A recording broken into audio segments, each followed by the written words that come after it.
What do you see in this painting? At first glance, this looked to me like a quiet scene. A closer look reveals how busy the painting really is. Good morning. I am Gina Ganskop. Oh, afternoon. I am Gina Ganskop, the Education Director here at the Penobscot Marine Museum. I'm usually behind the scenes during Peek into Paintings, but since Sarah is on vacation, I get to lead this one. I encourage you to post questions and comments below or next to me if that's how you are watching. Okay. So thank you to our members and those of you who choose to donate to support our programming at Penobscot Marine Museum. More information about upcoming speakers, membership, and donating can be found on our website and our Facebook page.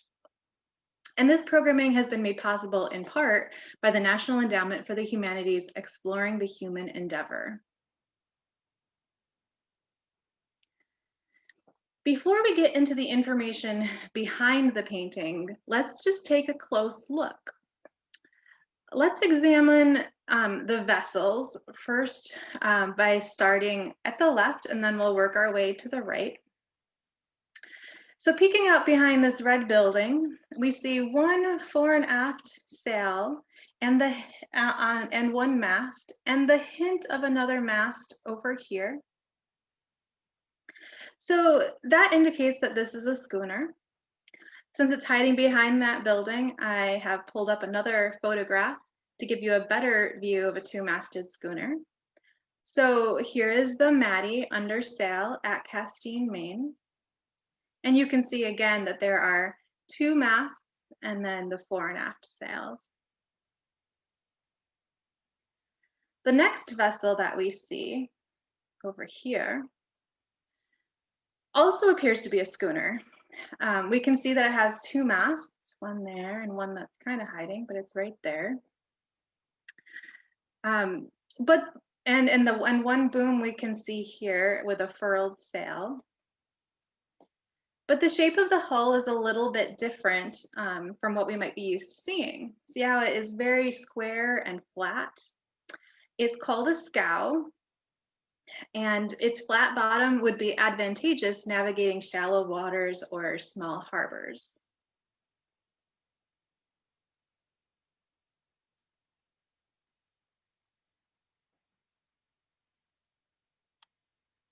Okay, so here is a sketch of a scow.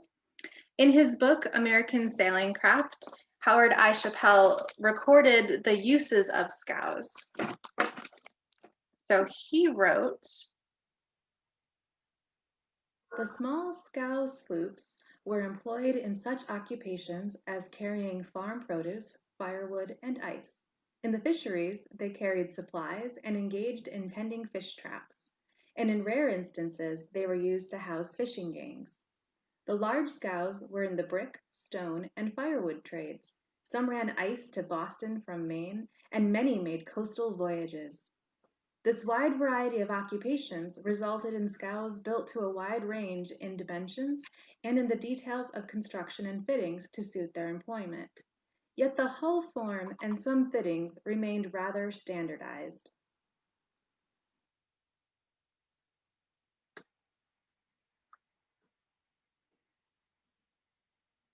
Here we see a scow schooner underway on Lower Penobscot River. Just as Chappell described, this scow has a deck load of pulpwood for one of the upriver paper mills. Bill Abbott's caption says she is off his father Merle's farm on Verona Island, and that the pulpwood was likely cut on one of the Penobscot Bay Islands.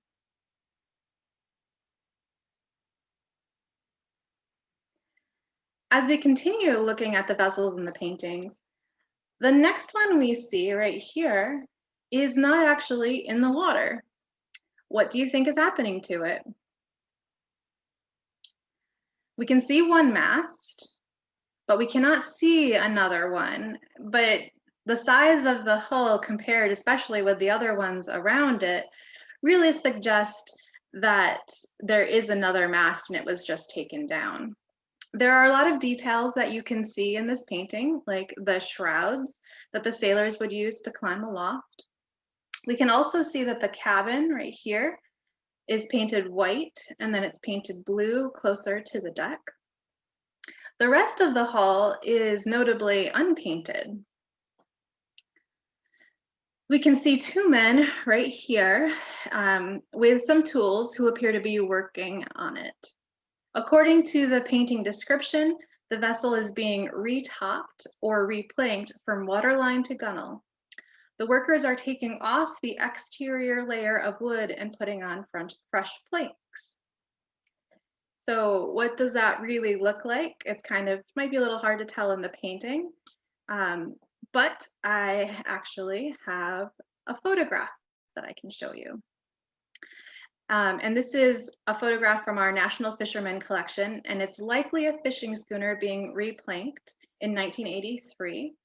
And I think it helps to give a better idea of what's going on when you're replanking. Okay, back to the painting. Let's take a look at these smaller boats. And there are three smaller boats in this painting.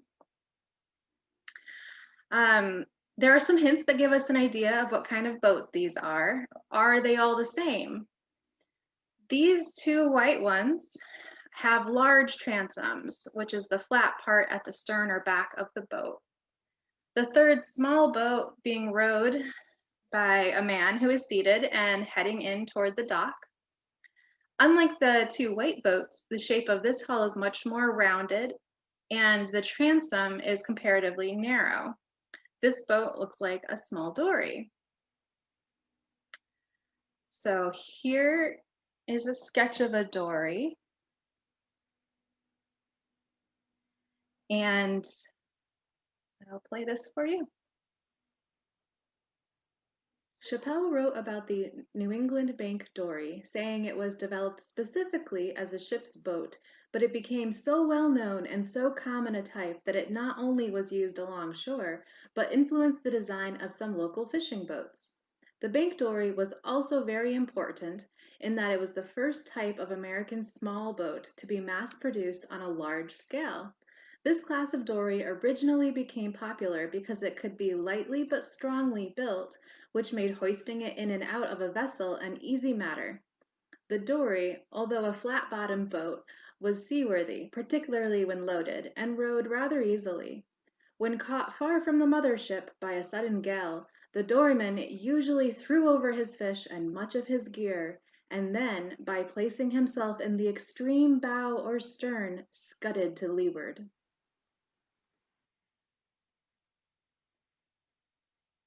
Perhaps the man in the painting is rowing ashore from his fishing schooner.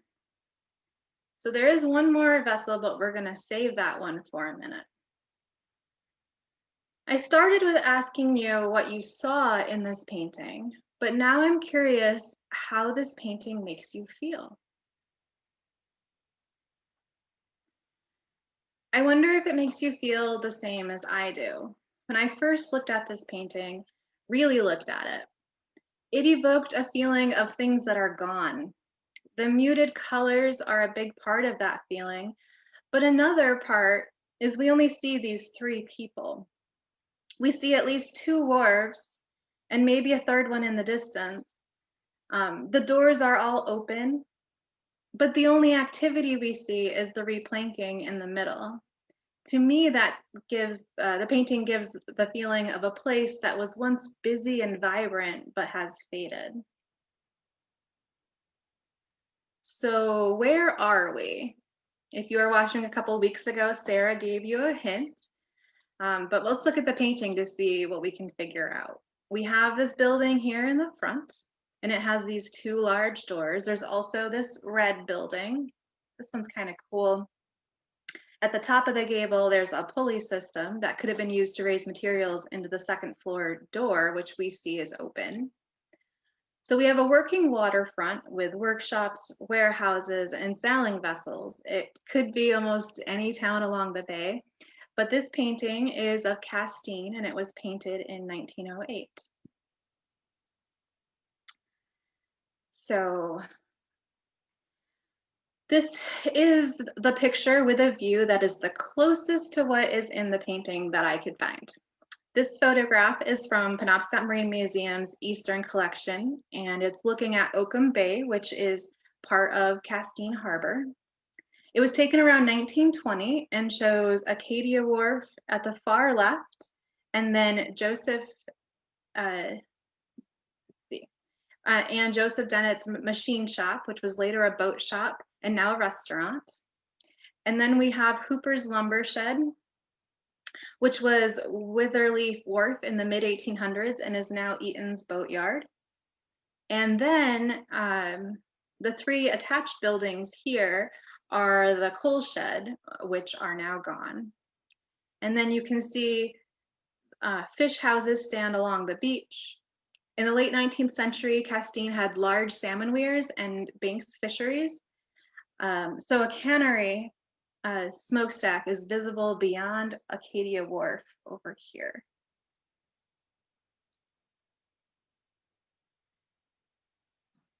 So here's another way to look at it. Let's refresh what our buildings look like first. So we have like the building here and then one here, and then there's one further on. And then we have this. So this is a Sanborn fire insurance map of Castine, and it was published in 1911, so a couple years after the painting was painted. I accessed this map from the Library of Congress website. Sanborn fire insurance maps were published for towns all over the US. They're super fun to look at, and they were republished every few years to document changes in buildings.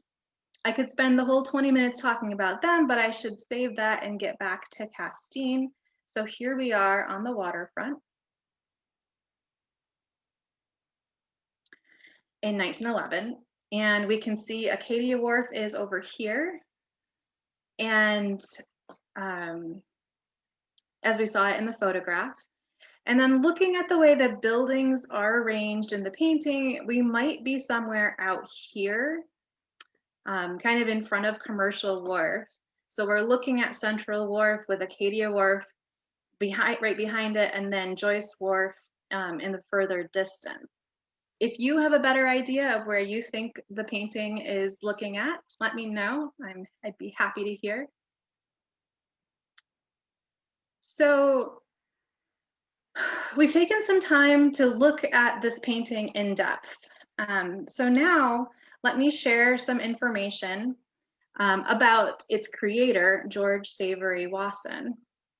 So Wassen was raised in Massachusetts, but spent his summers in Brooksville, Maine. He had a career as an artist and then became an author too. His fiction works notably captured Maine dialects. There is much more to the story, but I'm going to skip toward the end. In the following decades, he moved to Bangor, but spent a lot of time in Castine Harbor on board his sloop, the Wavecrest, which is now in the collection at the Penobscot Marine Museum.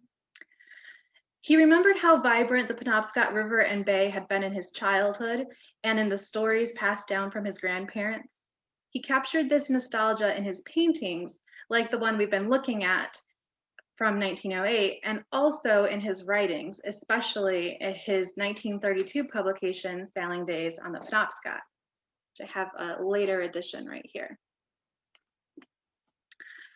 This fascinating book brings to life the heyday of Penobscot Bay. It captures a certain wistfulness and sadness at what has been lost. And so let's hear what Wassen had to say about Castine.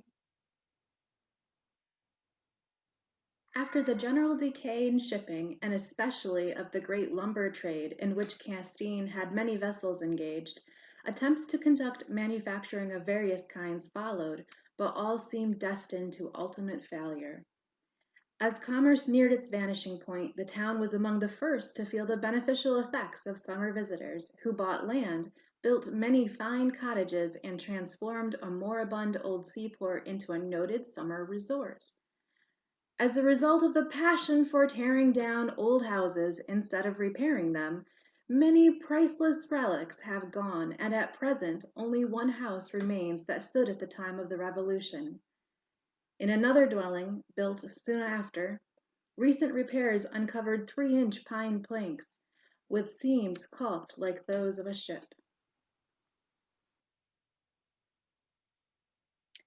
Let's finish today's talk by taking a look at that last vessel over here. This is a schooner with a very distinct look. It is called a pinky, and George Wassen often referenced it in both his paintings and his writings. Here is a sketch to examine as I read a quote from Wassen's Sailing Days on the Penobscot, where he describes the pinky in his own words. Pinkies, therefore, may be described as full-bodied, bluff-bowed craft with bows standing high out of water. Aft there was a peculiar upshot to the bulwarks, giving a decided scoop to their sheer line and tapering prettily to a sharp stern. Their hulls were clean as a fish aft and as buoyant as a barrel forward. They rode the seas like a duck, and made no fuss nor performed any of the wild antics a vessel with wider quarters aft would go through when climbing a sea, breaking through the crest, and sliding down the back of it.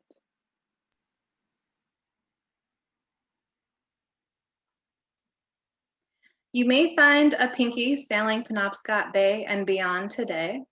Here is a photograph of the pinky Susan under sail at Bristol, Maine, with 2 dories behind being towed astern. However, as he was writing Sailing Days on the Penobscot in 1932, George Wassen lamented the end of the pinkies. As he described, these unique little vessels may therefore claim the additional distinction of being the latest type of sailing craft to become extinct upon the water. Thank you for joining me for today's Peek into Paintings. Sarah will be back next week, and we hope to see you again. Please leave your comments and questions. We love to hear from you.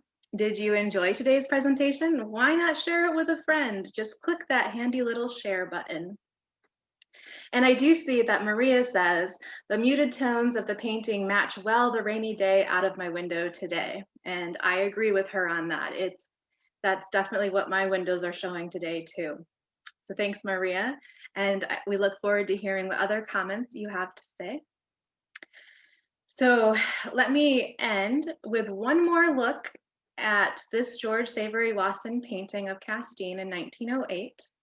And along with that, I'm going to read a quote from his book, Sailing Days on the Penobscot.